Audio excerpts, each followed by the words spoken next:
Hello and welcome everyone. Today's presentation is on ICH or cerebral hemorrhage, the pathophysiology, treatment and the future directions. This is an extensive presentation. This is for all people who are managing these type of patients either in the wards or in the ICUs. ICH is a serious type of stroke caused by bleeding within the brain tissue. It constitutes 10% of all the strokes in the US and 6.5 to 19.6% of all the strokes globally. It has a very high mortality rate with 50% of the patient dying within 30 days. The incidence of ICH remains stable at 20 per 1 lakh population annually in the US. The global incidence has risen by 47% from 1990 to 2010, mainly in the low income countries. In high-income countries, a stable ICH rates despite better hypertension management possibly is offset by the increased anticoagulation use. The study from Cincinnati 1988 to 1999 noted a 5-fold increase in the anticoagulant-related ICH. The ICH is more prevalent in men and during the winters. The incidence of ICH increases gradually with age. The mortality rates have decreased between the 1970s to 1980s but have been stable at around 35 to 40% since then.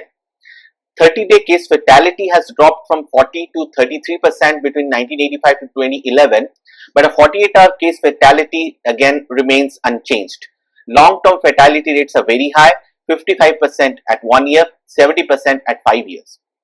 The various causes and risk factors, there are various modifiable and non-modifiable risk factors. We will discuss in depth regarding them right now. The first primary etiology of chronic are chronic hypertension and cerebral amyloid angiopathy (CAA), which are the main causes of spontaneous ICH. Secondary causes include vasculopathies, tumors, hemorrhagic conversion of ischemic stroke, and venous thrombosis. Factors such as coagulopathy, platelet dysfunction, and illicit drug use have exacerbated the ICH severity. So the most common cause is hypertensive microangiopathy. It is the untreated arterial hypertension which increases the risk of a stroke by 2 to 4 times. It leads to vascular changes like lipohyalurosis, Charcot-Bouchard aneurysms, primarily in the deep brain areas resulting in bleeds. The next common cause is CAA or cerebral amyloid angiopathy. It is an age-related condition where amyloid builds in the arterial walls, increasing the risk of lobar ICH. It is associated with cerebral microbleeds and superficial siderosis. Familial and sporadic forms differ in onset, age, and amyloid buildup locations.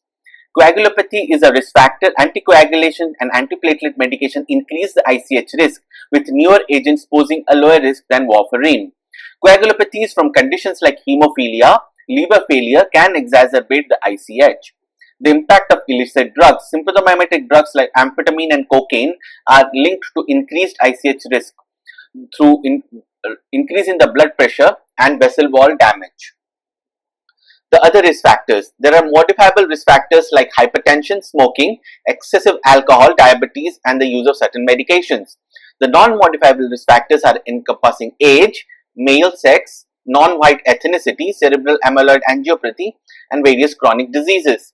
Environmental and lifestyle factors also contribute to the ICH risk. There are emerging concerns of COVID-19 increasing the risk of ICH due to their endothelial dysfunction and diffuse intravascular coagulation. The secondary ICH risks, these are the cavernous angioma disease. And it is an autosomally dominant neurovascular disorder leading to dysfunctional endothelial cells and disorganized neurovascular units. Both familial and sporadic forms exist, linked to mutation in CCM1, 2 and 3 genes. Research shows common dysfunctional pathways with aging brain, suggesting a shared mechanism with microbleeds and ICH. Next, we have the moya-moya disease.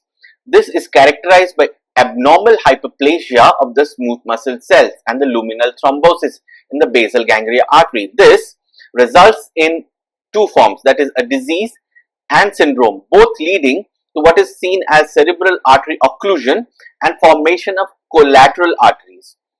Now, as this is associated with genetic mutations and is identified on chromosome 3, 6, 8 and 17. It is these collateral arteries which are prone to hemorrhage. The next is in arteriovenous malformations. High flow AV malformations gradually weaken arterial feeders and vessels, increasing the risk of bleeding. Genetic links include ENG, ALK1, SMADA4 genes often involved in vascular stabilization and smooth muscle recruitment. The next we have aneurysms, vessel dilatations due to weakened blood-brain barrier angioarchitecture, potentially leading to ICH is a potential rupture occurs within the brain parenchyma. It is commonly associated with genetic disorders like polycystic kidney disease and Marfan's syndrome. Risk factors include hypertension, abnormal cerebral blood flow patterns and smoking. Neuroimaging in ICH. CT scan are highly sensitive in detecting ICH and estimate the volume also, with certain signs indicating potential hemorrhagic expansion, and MRI is superior for monitoring the hematoma evolution over time, detecting conditions which could be the secondary reason where ICH has occurred, like tumors or occult vascular malformations. MRI findings of cerebral small vessel disease such as white matter hyperintensities and CMBs are linked to worse outcomes and increase of spontaneous bleeding risk.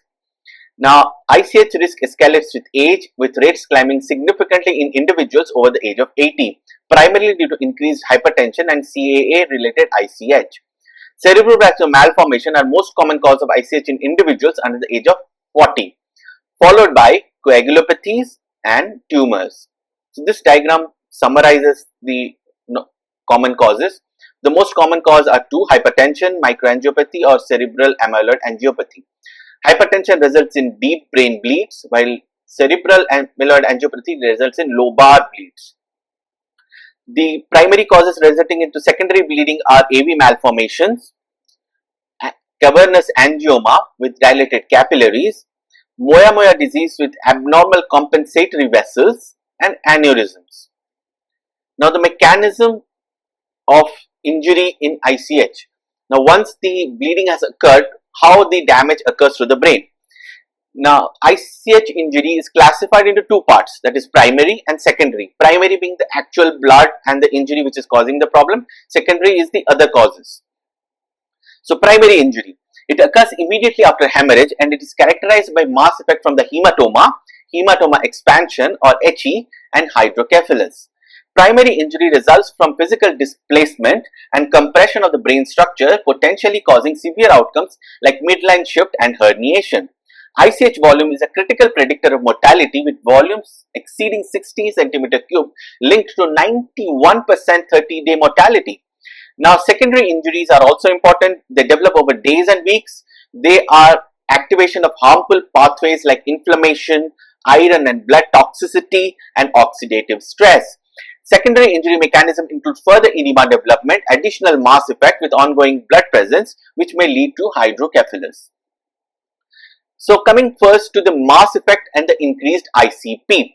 Elevated ICP can occur with mass effect from the initial hematoma, the obstructive hydrocephalus, and the intraventricular hemorrhage or the hematoma expansion. This increased pressure can cause neurological deterioration, risk further herniation and compression of the brainstem structures. Hematoma expansion. Hematoma expansion is a significant concern, occurring in over 70% of the patients within 24 hours of symptom onset if the initial bleed is severe enough. Early HE is particularly problematic, with significant portion of patients showing substantial hematoma growth on repeat CT scans. Now, definition of HE, it is ranging in percentage increase or absolute volume increase, strongly correlates with mortality and functional outcomes. Now, impact of anticoagulants on HE. Patients with oral anticoagulant associated ICH or the OAT ICH experience more frequent and severe HE. HE in OAT ICH patient is associated with higher mortality and tends to occur later compared to those on anticoagulants at the time of the hemorrhage.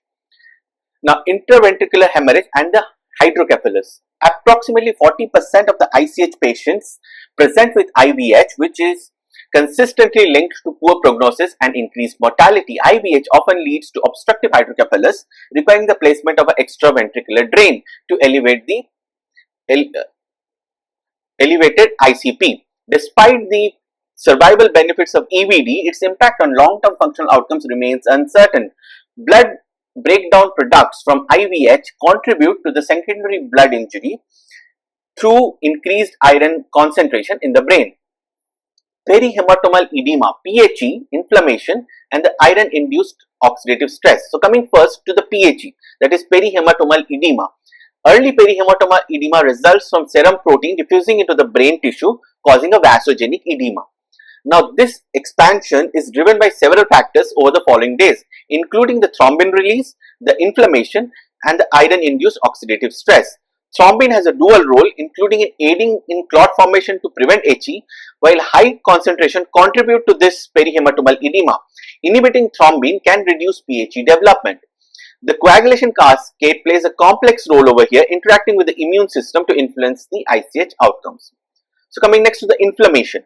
Post ICH, an initial pro-inflammatory state exists, which causes damage, followed by a tissue repair phase, which is an anti-inflammatory phase. Necroptosis triggers an inflammatory cascade, leading to pro-inflammatory factors and also resulting in further brain damage and worsening the outcome. Systemic inflammatory response involve multiple cells, neutrophils, monocytes, and T cells, which are implicated in the PHE and the healing process. Now, anti-inflammatory pathways eventually promote healing by downregulating the pro-inflammatory mediators. Finally, coming to the iron and oxidative stress.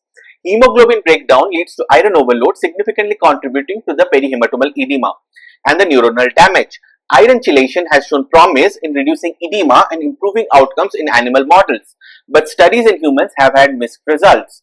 The role of iron in inducing oxidative stress and cell death, specifically through ferroptosis, which is an iron-dependent form of cell death, is a crucial area of future research. So, summarizing the pathophysiology, once the injury occurs, the first thing that you can find is a perihematomal edema and a mass effect and the breakdown of the blood-brain barrier. So, the mass effect can itself lead to inflammation and oxidative stress, while the breakdown of the blood-brain barrier results in protein and vasogenic edema. All these things can lead to inflammation. This inflammation can be pro-inflammatory, and if it continues, then there will be necroptosis, pyroptosis, furthering the neuronal damage, or there can be healing and resolution.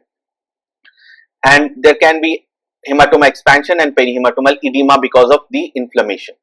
Finally, you have the heme breakdown, which will result in oxidative stress and ferroptosis.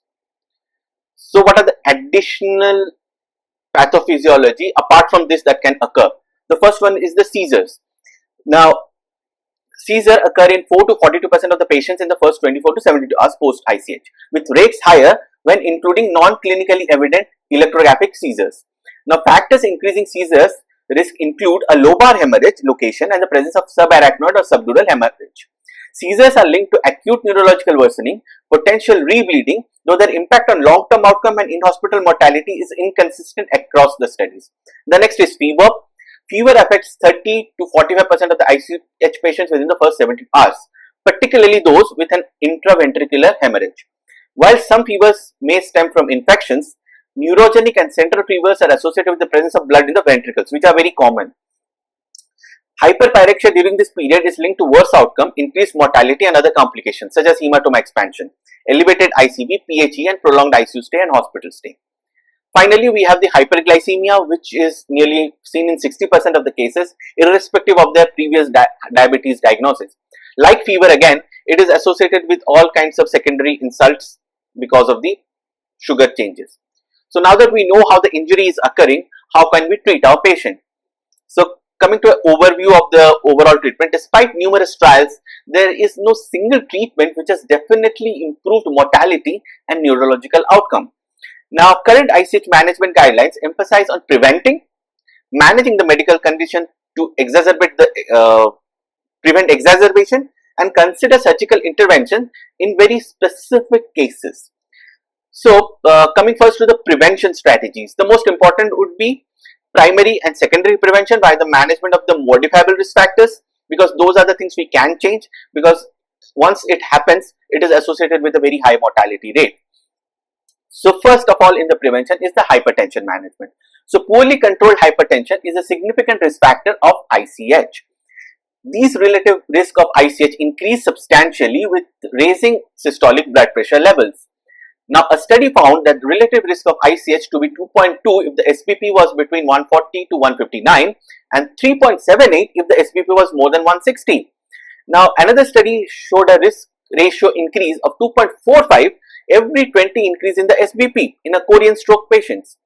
The PROGRESS trial demonstrated 49% relative risk reduction in recurrent strokes in ICH patients who were treated with antihypertensive, highlighting that effective antihypertensive management can reduce the risk of recurrence in patients with ICH. The next is the use of antithrombotic management. This is a very crucial aspect because this population can suffer from ICH as well as thromboembolic events. So how can we treat both the conditions and give the treatment accordingly is going to be very crucial. They are critical in preventing cerebrovascular events, ischemic strokes, but as we know, they will increase the risk of an ICH, especially if the patient has risk factors, which are very similar in both the cases. So the expert consensus emphasizes careful considering of individual risks of ICH and ischemic stroke when prescribing antiplatelets and anticoagulant therapies. Older patients, particularly those with CAA, are at heightened risk of ICH even on anticoagulants due to factors like the presence of cerebral microbleeds, superficial siderosis and cortical SAH. The decision to use anticoagulant in patients with AF who also show imaging markers of CAA should be very cautiously done, as a traditional risk assessment may not adequately capture the increased bleeding risk in this particular group of patients. So managing the other aspects of the risk of ICH. Beyond hypertension and antithrombotic, other significant risk factors are alcohol use, diabetes, history of a stroke or transient ischemic attack. Managing these risk factors is essential for preventing ICH, as they contribute to both the risk of developing ICH and the severity of outcomes in ICH. Systematic review and meta-analysis heighten the importance of comprehensive risk management and prevention strategies, especially individual patient profile and specific risks should be tailored. Now, medical management, the overview of what needs to be done. Immediate treatment should focus on stabilizing the patient, preventing further hemorrhage expansion, managing the secondary brain injuries. Managing specifically neurocritical care has shown to significantly improve the outcomes. BP management, this is going to be the central and the most important aspect. Most ICH patients are hypertensive on presentation, maintaining elevated BP, and it is linked with hematoma expansion and poorer outcomes. Early BP control is crucial, but the optimal BP is debated. Initial studies like the INTRACT-2 and ATAC-2 explored intensive BP lowering, that is keeping a SBP of less than 140 vis-a-vis the standard care, which was keeping a BP less than 180, but showed no definitive benefit on primary endpoints of death and disability. INTRACT-2 suggested that intensive BP lowering could improve functional outcomes without having any adverse effects, thus affecting the guidelines which have asked for an aggressive BP management. However, the ATAC raised concerns of AKI, that is increased renal events in patients who were given a lower BP target with no clear-cut functional benefit of maintaining lower BP. So there is a huge confusion. Subsequent studies indicating that intensive BP might benefit specific subgroups is also being investigated, especially those with deep ICH in the basal ganglia, by reducing the PHE and improving outcomes. So recent analysis focusing on the effect of the BP reduction, magnitude and variability, finding that excessive BP variability and large reductions are associated with worse outcomes. So this is a table basically summarizing all the studies till now. You can go through this. The most important being the bottom two, that is INTRACT-2 and ATAC-2, but the studies have been going on since a long time, since started with INTRACT 2008 until ATAC-2 2016. Next is anticoagulation reversal. If patients are on anticoagulants, immediate reversal is often necessary to mitigate the risk of ongoing bleeding. Now, management of secondary issues. Strategies include controlling seizures, managing elevated ICP, addressing hyperglycemia, treating the fever, all aimed at preventing further damage and complications. These interventions target the physiological responses that can exacerbate the brain injury and worsen patient outcome with ICH. So, anticoagulation reversal. The incidence of the oral anticoagulant therapy or OAT related ICH has risen due to the more widespread use of anticoagulants nowadays. This tends to cause larger hematomas and has a higher risk of hematoma expansion. Immediate reversal of anticoagulation is crucial, particularly for vitamin K antagonist using prothrombin concentrate complex and vitamin K, which is more effective than fresh frozen plasma. For direct acting anticoagulation reversal, the specific inhibitors, that is the idarucizumab, is often used to reverse the effect of dabigatran. The andexanet alpha is effective for reducing the factor 10A inhibitors, and PCCs are also used for factor 10A inhibitors, but with mixed effectiveness and ongoing debate regarding their efficacy compared to the specific inhibitor. Antiplatelet reversal. Prior to 2016, platelet transfusions were very common in ICH patients with platelet therapy. The patch trial revealed that platelet transfusions might increase the risk of death or dependency, leading to a change in the practice. Current guidance recommend routine platelet transfusion in antiplatelet associated ICH unless the patient is going for a neurosurgery. Desmopressin is suggested to use to stabilize the platelet function in patients with antiplatelet related ICH. Regarding the use of hemostatic agent, tranexamic acid and recombinant factor 7A have been studied for use. Recombinant factor 7A reduces the hematoma expansion but did not increase survival or functional outcomes. Tranexamic acid, while used in traumatic hemorrhage, has not shown improvement in neurological outcomes for spontaneous ICH based on large RCTs. Seizure management. Seizures following ICH can worsen neurological outcome, but the use of prophylactic has not been shown to benefit, and it may lead to worse neurological outcomes also. Despite past trends of administering prophylactic, especially in lobar ICH, current AHA and ASA guidelines no longer recommend this practice. However, adhesion to the guidelines varies. Now, in case where seizures occur, treatment is typically reactive rather than prophylactic, guided by clinical manifestation and EEG findings. The ICP management. Elevated ICP is critical and often necessitates urgent intervention. Non-invasive initial steps include elevating the head of the bed, sedation, brief hyperventilation, and administration of osmotic agents like mannitol or hypertonic saline. Hypertonic saline is preferred over mannitol for managing elevated ICP according to the recent guidelines and meta-analysis, with recommendations varying between symptom-based boluses or maintaining a target sodium level. Now, management of fever and hyperglycemia is crucial. Fever commonly occurs, as we have seen, and managing it is by using antipyretics, and if ineffective, physical cooling methods such as cooling blankets can be used. There is no consensus on specific cooling method that can be used. Hyperglycemia is associated with worse outcomes, so it is better to maintain a euglycemic state in this particular setup and avoid hyperglycemia. Now, coming to the surgical management. Surgical management is very important, and it has been a topic of discussion due to the strong association between the hematoma volume and the poor outcome.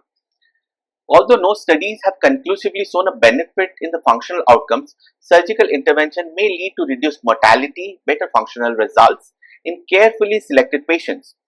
EVD and ICP measurement is something which can be done. Extravasation of the blood into the blood parenchyma from the ICH can cause significant mass effect, elevated ICP, potentially leading to a hydrocephalus state. So, EVDs are used to relieve this, provide CSF diversion, and monitor ICP, especially in patients who have severe symptoms, that is a GCS of less than 8 or signs of elevated ICP in the CT scan or other features of elevated ICP. While EVDs are linked to lower mortality in uncontrolled studies, their impact on functional outcomes still remains to be debated. This is a diagram basically showing the surgical intervention where the brain was opened and the hematoma was evacuated. And this is the scan which was done after 5 weeks. Thrombolytic clearance via EVD. The use of thrombolytic delivered through EVD to manage the obstructive hydrocephalus and enhance the clearance of IVH has been extensively researched. The CLEAR 3 trial specifically assessed the safety and efficacy of administering recombinant tissue factor plasminogen via EVD in case of IVH. causing obstructive hydrocephalus. Although the primary outcome related to the functional recovery was negative, there was a noted mortality benefit. The trial suggested a possible functional benefit in patients with larger IVH, particularly if the significant portion, that is more than 80% of the clot, was removed. Overall, thrombolytic therapy through EVD has been associated with improved ICP control, lower mortality rates, but as we have seen, the functional outcome is still not clear. Now, surgical management of cerebellar ICH. Cerebellar hematomas are particularly amenable to surgical intervention due to their potential to compress the brainstem and cause an obstructive hydrocephalus. Surgery is often recommended for cerebral hematomas larger than 3 cm, especially in the context of poor neurological examination. The outcomes. Despite common practice of doing this, studies have not definitely shown a benefit in terms of functional outcomes. Recent research, such as those by the Karamatsu, indicate that surgical and non-operative treatments may yield similar functional outcomes at 3 months. General surgical approach for ICH. The efficacy. The STITCH trial explored the benefits of open craniotomy, like in the case that we saw, versus conservative management of supratentorial ICH, finding no significant difference in mortality and functional outcomes. STITCH 2 specifically addressed the superficial lobar hemorrhages and also found no significant survival benefit. Then we have newer techniques, that is minimally invasive techniques. Following the STITCH trials, there has been a shift towards less invasive surgical techniques. Now, the MISTI trials investigated minimal invasive catheter-based hematoma evacuation with thrombolysis, showing a survival benefit but not clear functional outcome, again unless the hematoma size is more than 50 ml. The technological advances have occurred, like imaging guided minimally invasive, which have reduced the damage to the unaffected brain.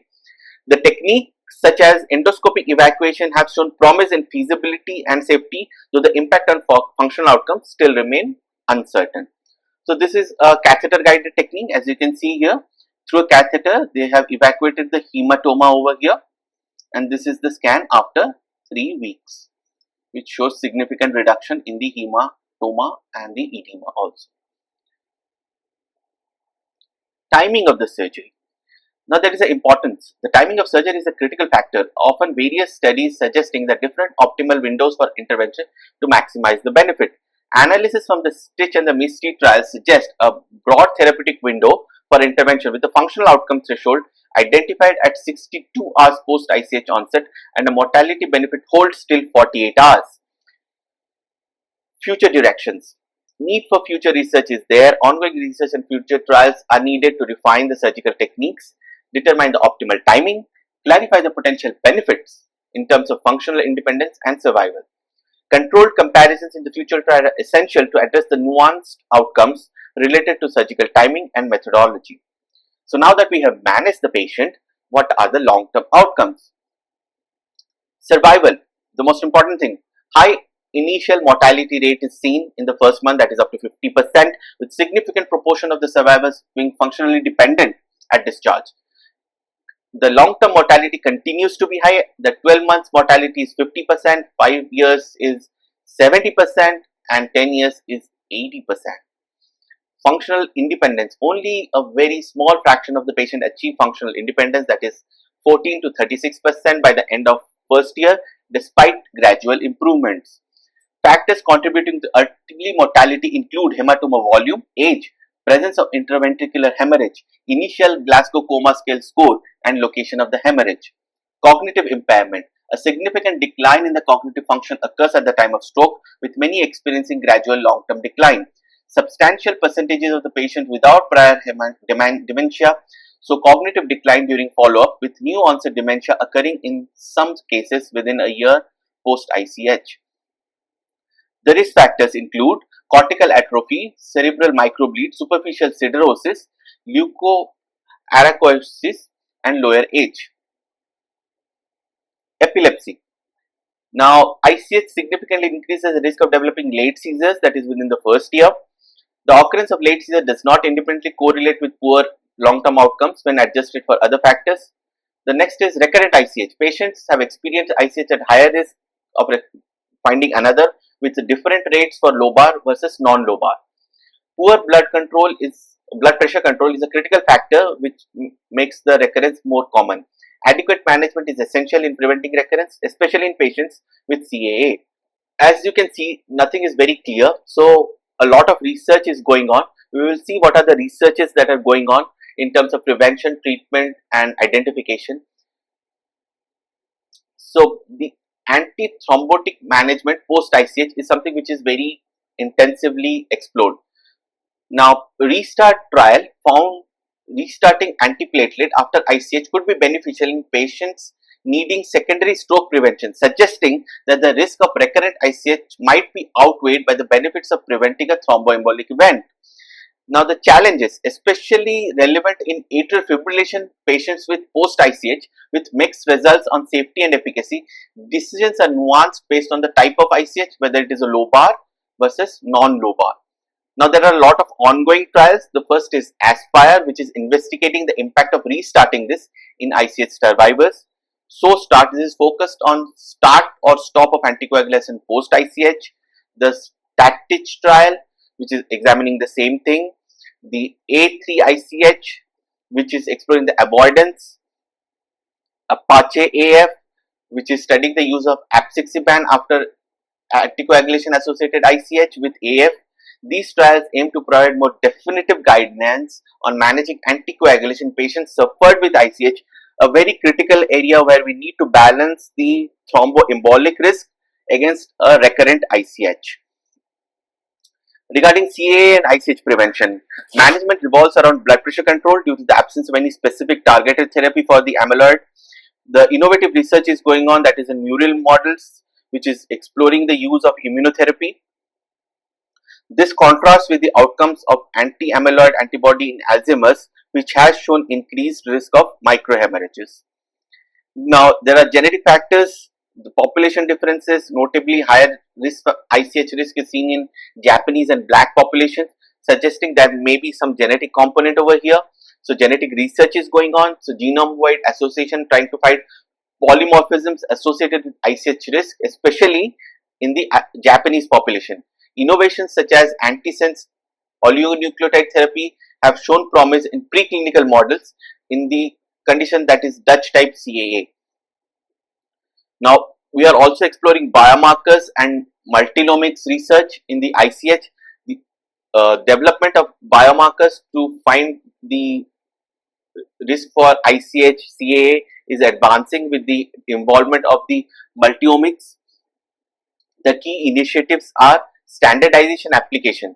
The US FDA initiated efforts to define rigorous standards for biomarker development, focusing on their use in various clinical scenarios. So, we have molecular and imaging biomarkers. Studies have proposed molecular and imaging signatures for diagnosis, etiology and severity assessment of the neurological disorders. In the CF disease, changes in the lesional transcriptome post-hemorrhage has been mirrored in patients' plasma biomarkers, indicating an active bleeding event. Now, mRNA and inflammatory markers, difference in the expression of various mRNA markers have been identified between the CASH patients and control. These findings suggest that specific mRNA and decreasing inflammatory markers could serve as diagnostic and prognostic markers. Now, integrating this approach, a novel paradigm combining this with likelihood-based computer models has been used to develop these biomarkers. This approach led to the creation of a diagnostic biomarker with up to 80% sensitivity and specificity, distinguishing CASH from non-CASH patient. Now, machine learning is also helping us. Incorporation of the plasma mRNA levels with protein-based biomarkers has improved the diagnostic efficacy to up to even 87%. Now, ongoing multi-site initiatives aim to develop more accurate and generalizable biomarkers for accounting for factors like sex, genotype, age and lesions. MRI integration can also be done. Combining all these with the MRI has also improved the sensitivity to almost 100%. So, what are the future directions? These needs to be integrated in the guidelines. Integrating these into the guidelines can help in taking decisions in managing the bleeding risks.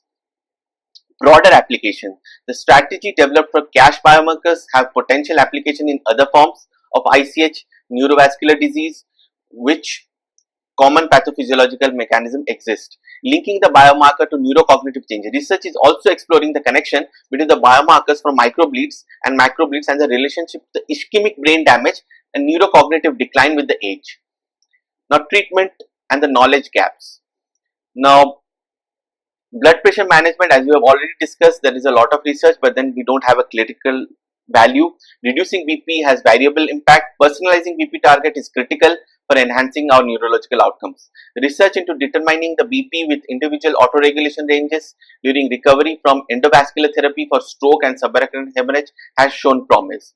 Statin use. With the Sparkle trial initially raising concern about high dose statin increasing the risk of hemorrhagic stroke, substantial studies suggest potential benefit of statin in reducing mortality and improving outcomes with ICH. The Saturn trial is currently exploring the impact of early initiation or continuation of statin post ICH. Recombinator factor 7 and thrombolytic therapy. Despite reducing hematomocytes, early trials with FAST did not show survival and potential benefits with recombinant 7A. The fastest trial is interventing the use within more precisely defined patient group. Now, immunomodulation is again an important place that we are exploring with drugs like fingolimod, cipolimod, which modulate the sphingosine 1 phosphate receptors with their effects on outcome in small to moderate site ICH. Other studies are looking at antagonizing the IL-1 receptor and other novel small molecules which suppress the pro-inflammatory cytokines. Surgical innovations, which is the role of minimal invasive surgery, novel thrombolytic therapies focusing on optimizing the timing, technique and case selection. The knowledge gaps that are still existing. The neurocognitive decline, the post-ICH neurocognitive decline due to the various factors is still being explored. More comprehensive trials are needed to identify, mitigate the risk factors regarding this neurocognitive decline. The neuroprotection and repair. The mechanisms of neuroprotection, neurorepair and how it changes our outcomes, the ferroptosis, pyroptosis, immune modulation. Studies exploring the potential use of stem cell regenerative therapy can enhance neurorepairing. Integrative treatment approaches which combine minimal invasive with direct therapeutic intervention might reduce oxidative injury and support recovery. Further studies are needed to understand how combining all these can leverage a body's own repair mechanism to help us in treating the ICH. Thank you for your patience.